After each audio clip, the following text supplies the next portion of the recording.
Aujourd'hui, dans cet épisode de Au pays d'Aglaé et du cancer, on va parler déni, acceptation, comment composer avec tout l'indésirable et l'incertitude.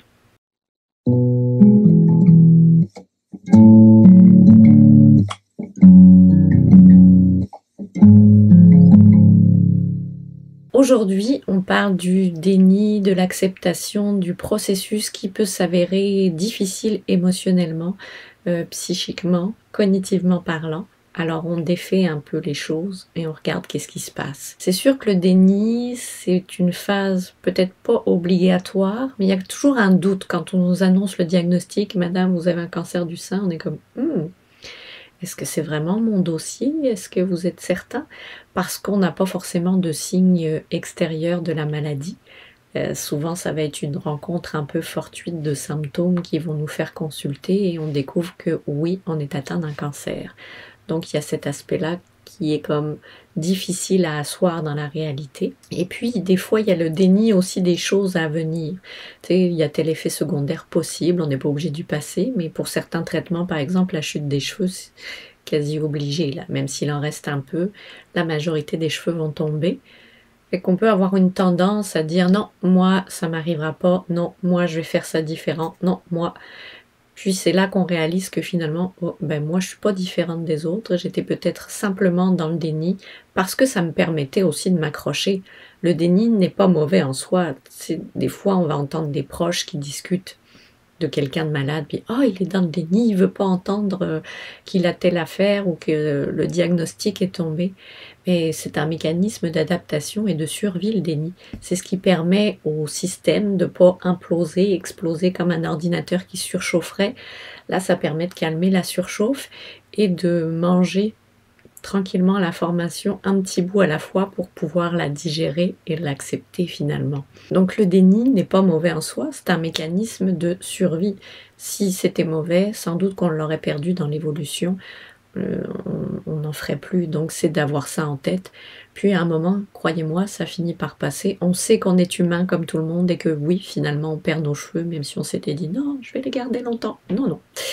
Il n'y a pas de raison, on est comme tout le monde. Donc ça replace aussi face à une humanité, une humanitude que chacun a. Donc cette phase de déni peut être plus ou moins longue, peut revenir aussi plus ou moins fréquemment dans le parcours selon les nouvelles qu'on vous apprend. Ce qui a été difficile pour moi en tout cas, c'est qu'on m'annonçait les choses petit à petit, mais j'avais pas de grande ligne de comment ça se passait. Alors une fois que j'ai rencontré une intervenante qui m'a nommé les grandes lignes du suivi, on dirait que ça a baissé la tension. Le stress c'était un peu moins grand parce que j'avais déjà une idée générale, même si on s'entend, ça peut changer à tout moment. Mais d'avoir les grandes lignes et une idée générale d'où on s'en va, c'est aidant et ça permet de diminuer justement le stress, donc aussi le déni parce qu'on sait à peu près où on s'en va, ce qui est rassurant. Et l'acceptation aussi des différentes étapes, des choses qui nous arrivent, ne se fait pas du jour au lendemain. C'est pas parce que on est psychologue qu'on est plus outillé non plus que les autres. Il y a un moment de réaction, c'est normal. Les émotions se pointent, on les choisit pas, c'est automatique, c'est un réflexe de survie là encore, pour nous confronter, pour nous tenter d'assurer la survie effectivement au niveau du cerveau. Donc les émotions sont là pour nous réaligner puis essayer de nous ajuster à ce qui se passe. Donc l'acceptation, c'est un processus lent avec des allers-retours parfois. C'est pas pour ça que je rétrograde ou je reviens en arrière, non. C'est juste que, il y a un moment plus dur et qui accroche, fait que là, j'accepte moins telle affaire, tel aspect de la maladie ou du traitement, et c'est correct comme ça. Ce qui aide à passer par-dessus, ou à faire avec plutôt, c'est d'être capable d'identifier les émotions, de se connaître, savoir qu'est-ce qui me fait du bien aussi à moi, quelles sont mes ressources, de quoi j'ai besoin. On ne se cachera pas que ça c'est bien utile, et d'être capable aussi de les communiquer si ça implique d'autres personnes.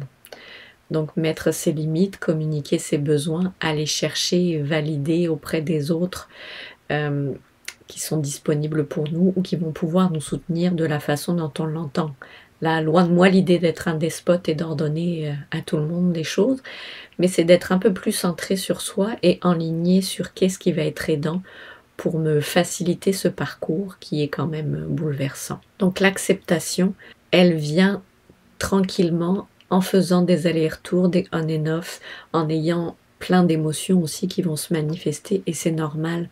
Accepter, ça veut dire composer avec, s'ajuster à la réalité.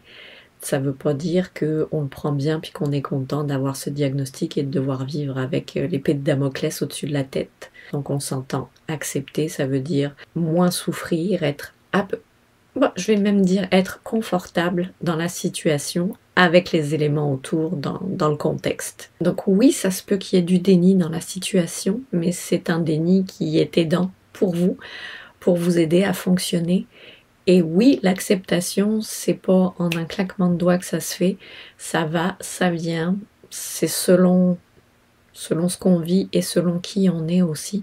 Mais il y a des choses qui peuvent les faciliter en ayant toujours en tête, ok, moi, comment je veux le traverser, ce bout-là? Ce bout-là, j'ai comme pas le choix de le vivre, parce qu'on s'entend que l'autre option, la mort, est pas tentante. Donc, de quelle façon je vais pouvoir m'aider pour le traverser au mieux, même s'il y a de la souffrance ou de la tristesse ou détresse? Ok, mais j'ai besoin de quoi pour garder la tête hors de l'eau et avancer? Alors, je vous souhaite une belle réflexion, et puis je vous retrouve dans une prochaine vidéo. N'hésitez pas à partager si vous pensez que ça peut aider des proches, ou des personnes à comprendre aussi ce que vous traversez, à commenter, certains que je vais vous lire, et à vous abonner. À une prochaine!